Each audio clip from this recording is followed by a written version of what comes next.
Salam hürmetli vatandaşlar. Здравствуйте, dорогие turkmenistanцы. Şu dünkü meselenin birazcık biz inni düşündürmeli olduk. Sebebi her hili sorular var. O soruların arasında yankı bir toporu pitçin atan olya, bir toporu hakikattan hem düşünanak. Aslı şu edilen gurun maksadı nirak ertmeli deyilen mesele var. Şu gorku edilen adamlar ne berdine Begnazarov bir yankı neme Begenç diye Koğuşcan Karnaşı ya da Batır Berdiyev ya da yine bir neme Günnoğduyev Yazgeli diye ne oldu ya Kuğun Şumayev kakası bilen, doğunları bilen, oğlu bilen bir giden maşgala ne Levav'ın adamları ya da ne bir ressam diye Cumayev diye ecezi tecik kakası Türkmen laskinli bir var yankı bir ol mayor bir yankı mina barona Urfa adam bir dineye nemedel bu bariyetin gurrunu del yani Hatamov ya yende bir tağan Halif bunlar her yerden bulan adamlar men açık bolyan şu maksadı neme? Şu maksadı ahiri yankı Türkmenistan'ın rayatları şu halka karşı gönüktürlen genotsit ya halkın kaymağını, halkın elitasını, 100 sanık saylama adamları bilkaslayın göz örtülü bütün dünya eşkar edip ine edenimiz şu deyip öldürdüler. Az öldürdüler. İt öldüren yalak. Bir edilen cenayete genotsit değil.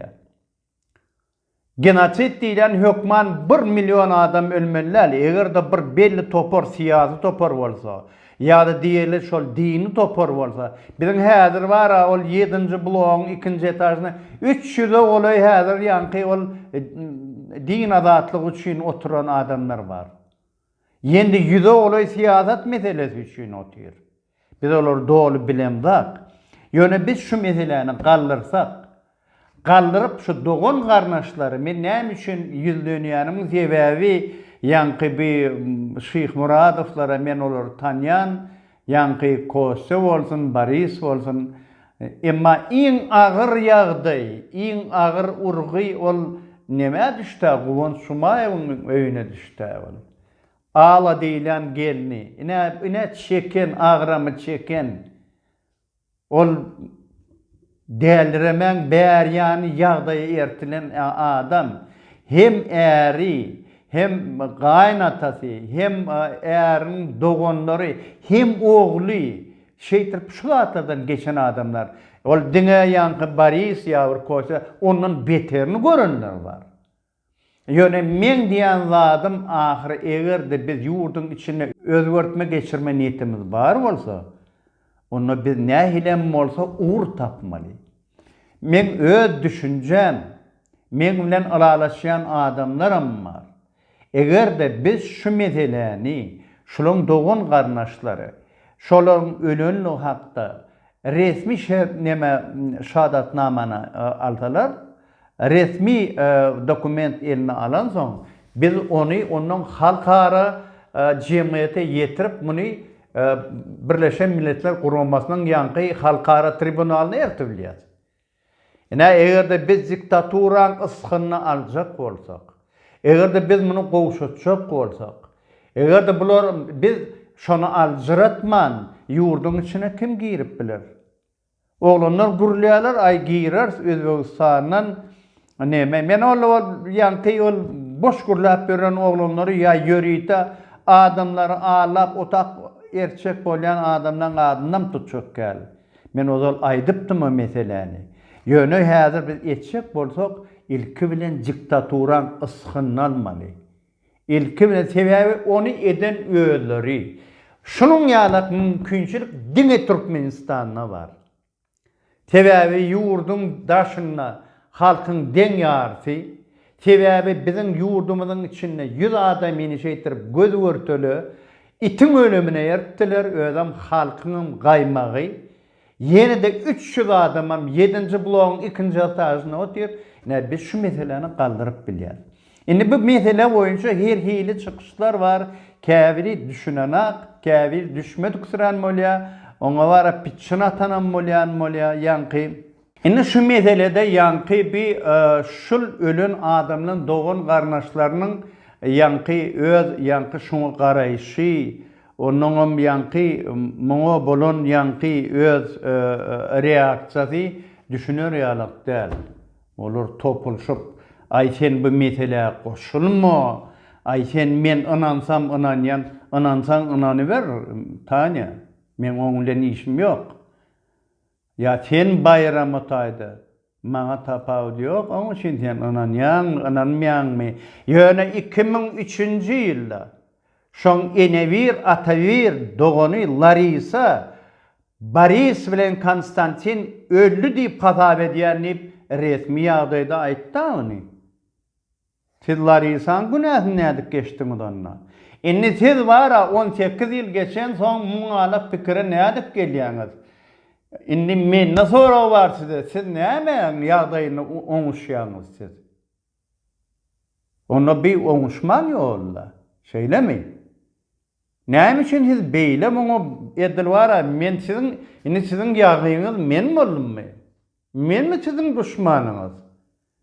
Men gelemde var bunu ağzanda men siz koşulursanız bile şu meseleni kaldırır deyip gördüm. Bayram, sen bana var gelende özün ayttın. Ay, yankı bir arastamta plemiannikimi çöpüdü. Men näme dedim sana şonda?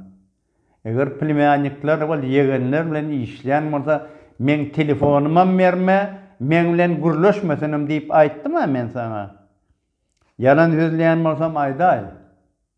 Ha? Meni kirjinläp ýöremek berdi. Inni yankı siz berdi bu meseleni beýtirip galdyran bolup ýörsiňiz. Men geçdime o zatlary. Serediňine bir oglum 1 ýyl geçmäke 81 kilelik ýigit nar Baltaýew nar gollayıp. Ol ýöne din İslam üçin giden oglan ol. Ha? 1 ýyl geçmäke şol 21 kilo ham bilen sünkertdiler. Siz näme topulanma ýörsiňiz? Men sam bu karalykda men sandyk etjek bolup ýörsiňiz. O sizin ýanyňyzda bara men düşünemek ýöne bir gapdalyňyzdan size hiç helle kakyp otayda howa dogry ay howa egir diýişen bolup ýörler. Daşyňyz haky bilemek sizin olar dostuňyzmy, halapyňyzmy kim ol sizin? Ol daşyňyz haky. Maňa tapawdy ýok. Ýöne men senden soramar ony Taňa. Bayram, men sizin hiç şatyňyzdan soramar ony. Düşündükmi? O mesele maňa degişli mesele. O taýdan çykan men, onu gören men. O sen mara tul tutjak semiz oglum mara o tak düşen bolsa Taňa. Direm çykmazdy. Men ýalyk 5 aýyň içinde var 40 kilo del 80 kilosini ýitirerdi. Gurlasan gurlap otursan o taýda maňa goşulma men maşgalam. Men sen maşgalagyň goşulamak. Men halkyň içindäki siýasy mesele goşulýar. Inni yankı bu meseleň arasynda bir nähilem bolsa bu köpçülikliň hemem yankı eginleşi näme Nur Muhammed. Nur Muhammed sen näme o? Kellesi ütkäpdir diýip maňa bir zat diýjek bolup ýörsiň sen. Nämeden nägeýlesen? Kellesi ütkä adam düňkü diýen zatyny ýatdan çykarýan şoň kellesi ütkä. Şu surata seret. Görýärmi şu taýda? Gelli kärz bilen ýulydan başga şu taýda Täjül Begmedowa da bar. Ana durdu Hacıyew var. Onaň Sebastian Perowzam var.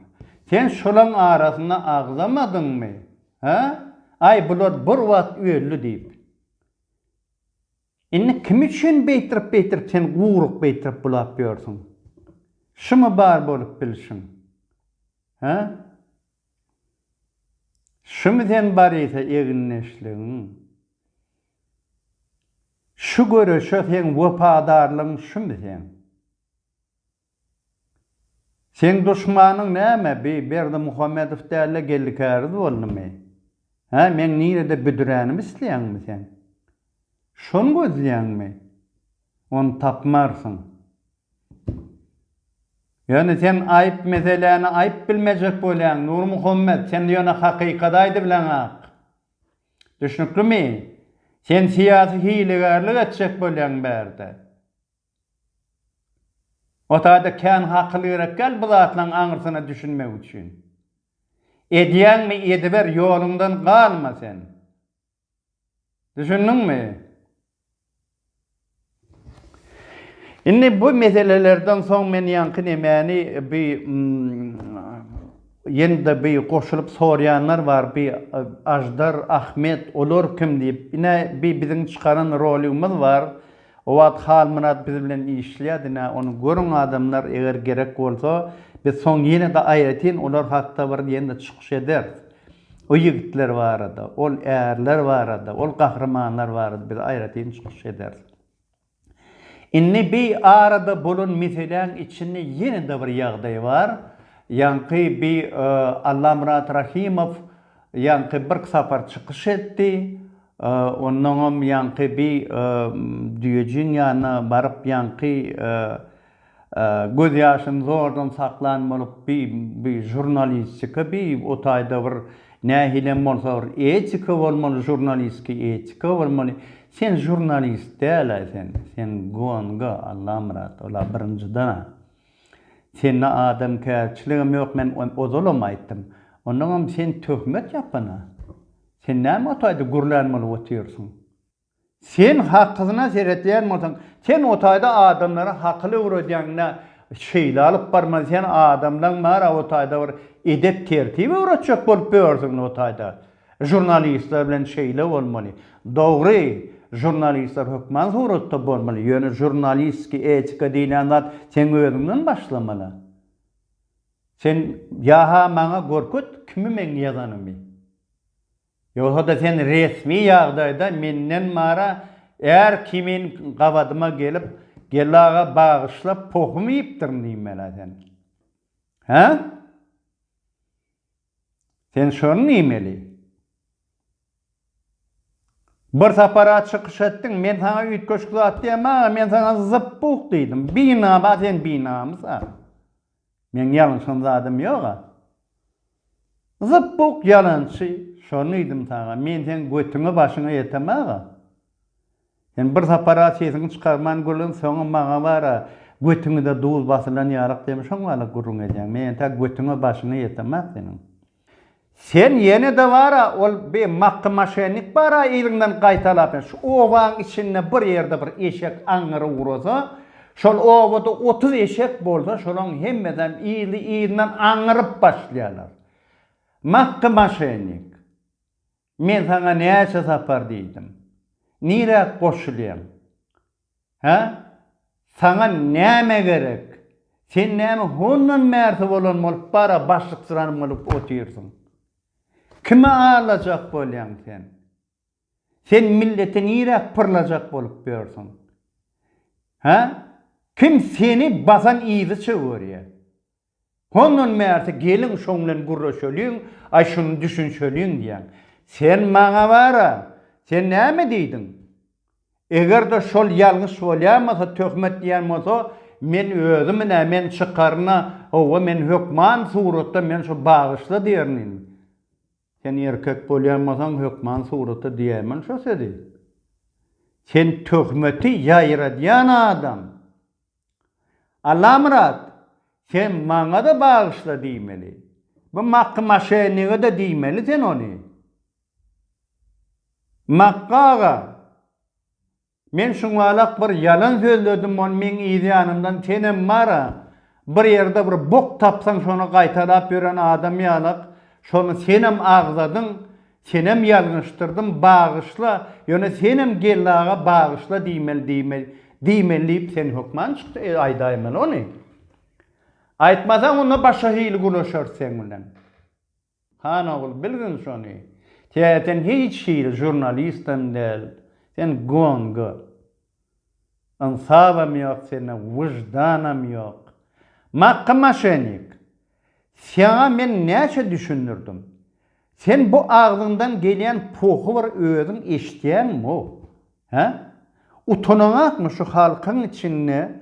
Honun mersi olup, nerede men aturu tutturun? Sen o vat sen näçinci ýyly işläpýärsiň? Sen 97-nji ýyly ýam gittin ha doğru değil mi? Men 97-nji ýylyň 11-nji noýabryna ýol başçylygy etdim Pudoga. Men o sukartam kime men atuguruttum men. O näme ağzyna gelen zady ýöne bulaşdyryp oturýarsyň sen? Ha? Utananakmy şu bolup ýörsiň? Onam öýkölýän sana maşet hem maşeňiň aňyr başdy. Ha? Binamız. Senin namys bolsa bir dinlersiň ha sen be bir seredersiň be gellikäriz işledimi kawwat diýip. Ha? O laçyn bir gütlerini nirak goşup ýörsiň maňa. Bir ýerde bir bok içinden monjuk gözden ýalak sen mara, bir ýerde bir puh tapsaň, kimi dinläp ýörsiň?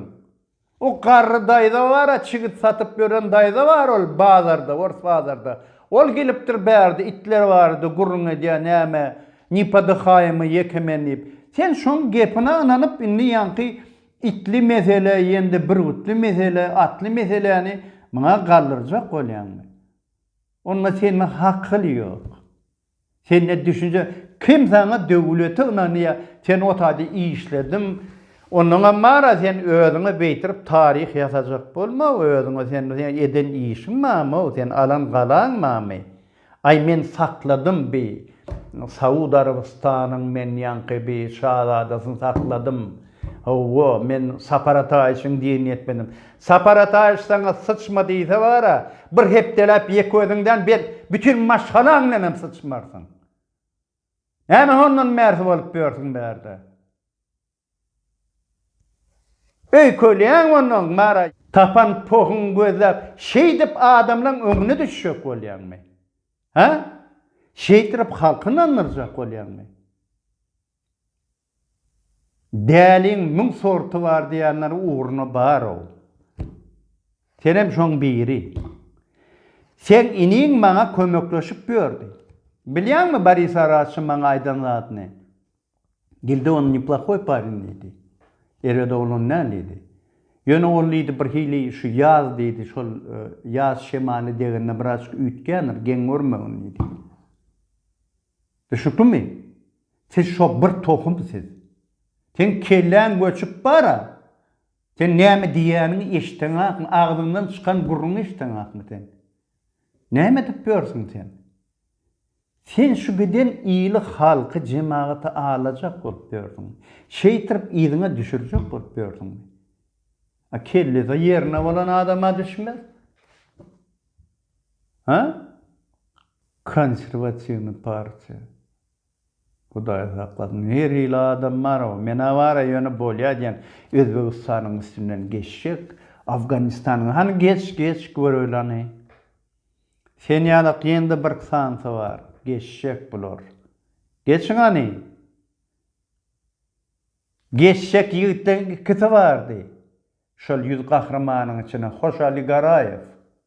Düşünkimi? Ene gahraman. Sen hiç açan geçmersin. Geçsene mana ho mäskaminada yankı goýunyň öňüne bir geçi salyn ýere, sen şo jagaş meseleni çözersin. Şol geçýärlik bir topar adamyny sen ganyň üstüne nästersin. Sizde ýolam ýok, çözgüdem ýok, düşünje de ýok. Üýş börsiňiz ýöne gürlemeliyse sora beremok börsiň maňa sen. Sen soru bermäge sen ilki bir bar, özüňde näme bar? Ha? Adamlaryna umumy ýanky şol berilen sorawlara şeýlerek bir jogap, onuň bulara berilen ýanky karar başga bolmaly. Bular başga zat üçin işlerler. Ýanky ýende näme mesele bolsa biz özümiz aýdars, ýöne biz özümiz hüşkär bolmaly. Etmeli işimizi özümüz bilmeli. Özümüzü goramasak biz gorajak adam ýokdur. Kelli göçmenler daş töwüründe seyretmeli. Halkın hakkı var. Narod emeyip prava. Ey ilahi emine